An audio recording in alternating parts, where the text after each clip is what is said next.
শত্রুকে ফাঁকি দিতে, দেয়ালের আড়ালে লুকিয়ে থাকা লক্ষ্যবস্তু খুঁজে পেতে, কিংবা মুহূর্তে যুদ্ধের মোড় ঘুরিয়ে দিতে। এই আধুনিক ডিভাইসগুলো দেখলে আপনার মনে হবে এগুলো যেন কোনো সিনেমায় ব্যবহার করা কাল্পনিক অস্ত্র। কিন্তু না, আজ আপনাদের এমন কিছু অসাধারণ সামরিক প্রযুক্তি দেখাবো যা তথাকথিত যুদ্ধের ধারণাই বদলে দিয়েছে।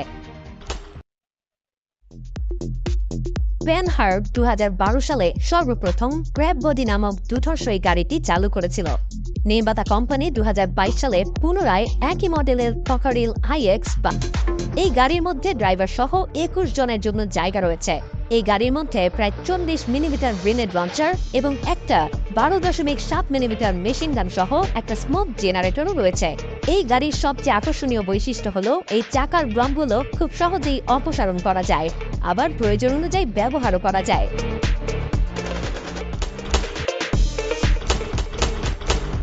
Police barricade tactical vehicle. পুলিশের প্রতিরক্ষার জন্য এই মোবাইল ব্যারিকেড গাড়ি হতে পারে একটা অসাধারণ প্রতিরক্ষা ব্যবস্থা। স্ক্রিনে যেটা দেখছেন এটা দক্ষিণ কোরিয়ার মডেল জিনোরেক্স। এই গাড়িতে প্রতিরক্ষা ব্যারিকেডের পাশাপাশি জল কামানো রয়েছে।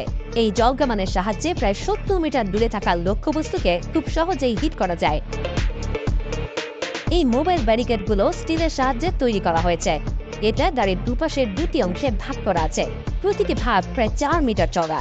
এই মোবাইল ব্যারিকেডগুলো বন্ধ হতে এবং খুলতে মাত্র 60 সেকেন্ডের মতো সময় লাগে। এই গাড়ির আরেকটা বিশেষত্ব হলো এই গাড়িতে 360 ডিগ্রি রোটেশনের বেশ কয়েকটি ক্যামেরা রয়েছে। এর সাহায্যে ঘটনাস্থলে যে কোনো মুহূর্তে ফুটেজ খুব সহজেই রেকর্ড করা সম্ভব।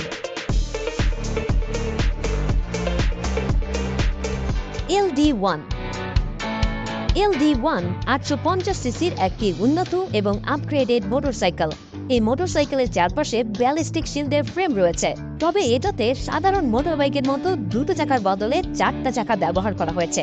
গাড়ির সামনের ফ্রেমে লাগানো প্রতিটা গ্লাস 1 ইঞ্চি পুরো বুলেট প্রুফ গ্লাস। এই গাড়িটা যে কোনো গোলাবারুদ সহ আগুনও সহ্য করতে পারে। যুদ্ধের ময়দানে এটা যে কোনো সৈনিককে সম্পূর্ণ নিরাপত্তা দিতে প্রস্তুত। Inflatable military decoys. বিভিন্ন দেশের মিলিটারিরা তাদের সাজোয়া সামরিক ট্যাঙ্কগুলো শত্রুরা যাতে খুঁজে না পায় সেজন্য এক ধরনের ইনফ্লেটেবল ডিকয় ব্যবহার করেন। এগুলো সাধারণত ব্যবহার করা হয় শত্রুপক্ষকে ধোঁকা দেওয়ার জন্য, যাতে আসল সামরিক ট্যাঙ্ক অথবা যানগুলোকে যে কোনো ধরনের রেডার কিংবা জিপিএস থেকে আড়াল করা যায়। এটা পুরোপুরি সেট করতে মাত্র 4 জন মানুষ লাগে। মাত্র 10 মিনিটের মধ্যেই এটা পুরোপুরি সেট হয়ে যায়। আর রাডারের সংকেত প্রতিফলন করতে পারে, যার কারণে শত্রুদের কাছে এটি একটি বাস্তব ট্যাঙ্কের মতোই মনে হয়।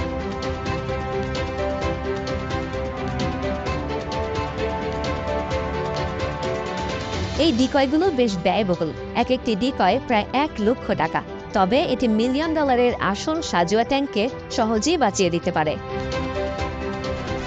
সামরিক যুদ্ধক্ষেত্রে ছদ্মবেশে লুকিয়ে থাকার জন্য অনেক বাহিনী অনেক কিছুই ব্যবহার করে। তবে একটি কোম্পানি উন্নত সেন্সর ব্যবহার করে এই কেমোকলেস নেট তৈরি করেছে। ULCAS হলো এখন পর্যন্ত আবিষ্কৃত হওয়া সবচেয়ে আধুনিক হিডেন টেকনোলজি। এই FSS নেটের বৈশিষ্ট্য হলো একাধিক সৈন্য কিংবা যে কোনো ধরনের যানবাহনকে এটি যে কোনো ধরনের ক্যামেরা কিংবা রাডার থেকে অনায়াসেই আড়াল করতে পারে। একটি রাডারের 1 থেকে 100 গিগাহার্টজ রেঞ্জের যে কোনো সংকেতকে কার্যকরভাবে ব্লক করে দিতে পারে এই নেট। এটি -20 ডিগ্রি সেলসিয়াস থেকে 80 ডিগ্রি সেলসিয়াস তাপমাত্রায়ও নিখুঁতভাবে কাজ করতে সক্ষম।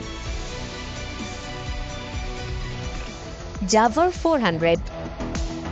যুদ্ধক্ষেত্রে দেয়ালের উপাশে থাকা শত্রুকে খুঁজে বের করা বেশ কঠিন, কিন্তু আধুনিক ফিচারযুক্ত এই ডিভাইসটা যে কোনো ধরনের দেয়াল কিংবা বাধার আড়ালে লুকিয়ে থাকা লক্ষ্যবস্তুকে খুব অনায়াসেই ট্র্যাক করতে পারে।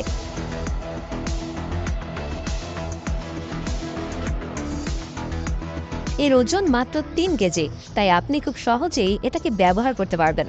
এটি কংক্রিটের দেয়াল ভেদ করে লক্ষ্যবস্তুকে চিহ্নিত করতে সক্ষম। শুধু কংক্রিটের দেয়ালই না, এই ডিভাইসটা প্রায় 100 মিটার পর্যন্ত ওয়্যারলেস তরঙ্গ প্রেরণ করে লক্ষ্যবস্তুকে চিহ্নিত করতে পারে। আপনি চাইলে এটিকে কোনো জনবহুল এলাকাতেও ব্যবহার করতে পারবেন। সবথেকে দারুণ ব্যাপার হলো এটি চলমান এবং স্থির যে কোনো ধরনের লক্ষ্যবস্তুকে খুঁজে বের করতে পারে। TYR tactical. DYR ট্যাকটিক্যাল একটি বিশেষ ধরনের ডলি, যেটি মূলত ঢাল বহন করার জন্যই তৈরি করা হয়েছে। সাধারণত আইন শৃঙ্খলা বাহিনীর সদস্যরা যে সকল ঢাল ব্যবহার করেন সেগুলো বেশ ভারী, তবে এই ডলি সৈন্যদের 16 থেকে 23 কেজি ওজনের এই ঢাল বহন করেছে খুবই ইজি। তাছাড়া এটি যে কোনো ধরনের রাস্তাতেই বহন করা যায় খুবই সহজে। ডলি এবং ঢাল যুক্ত করার পর এটাকে আপনি একদম একটি চলমান দুর্গই বলতে পারেন।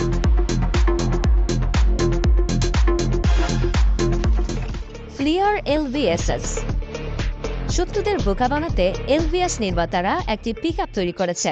দেখতে সাধারণ পিকআপ হলেও সৈন্যরা যুদ্ধক্ষেত্রে নজরদারির কাজে এটিকে অনায়াসেই ব্যবহার করতে পারবে। এটিতে রয়েছে একটি রাডার, উন্নত সেন্সরযুক্ত ক্যামেরা এবং আরও 5টি গুরুত্বপূর্ণ হিডেন ফিচার। এটিতে যুক্ত রাডার প্রায় 20 কিলোমিটার এলাকা কভার করতে পারবে। নির্মাতাদের দাবি এটি একই সময় 500টিরও অধিক লক্ষ্যবস্তুকে ট্র্যাক করতে পারে। আরও উল্লেখযোগ্য একটি ব্যাপার হলো এটি লক্ষ্যবস্তুকে মানচিত্রে সাধারণ ডট হিসেবে না দেখিয়ে 6D মডেল হিসেবে তুলে ধরে। পিকআপের ভেতরে রয়েছে দুটো 17 ইঞ্চি মনিটর স্ক্রিন। সবথেকে সহজ ব্যাপার হলো আপনি পিকআপের ভেতরে বসেই সবকিছু নিয়ন্ত্রণ করতে পারবেন।